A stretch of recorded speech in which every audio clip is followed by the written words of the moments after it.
বিয়ের ক্ষেত্রে কোনো প্রকার ভুল করা যাবে না। বিয়ের ক্ষেত্রে আপনার কোনো রকমের ভুলের কোনো অবকাশ নাই।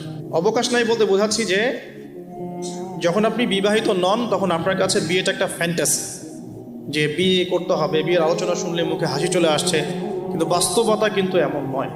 যদি আপনি ডিসিশন নিতে ভুল করেন, আদর্শ পরিবার গড়াটা খুব ডিফিকাল্ট হবে এবং পরবর্তী লেগেসি সন্তান প্রতিবার ইসলামিক প্যারেন্টিংসে অনেক বেগ পেতে হবে আর কি।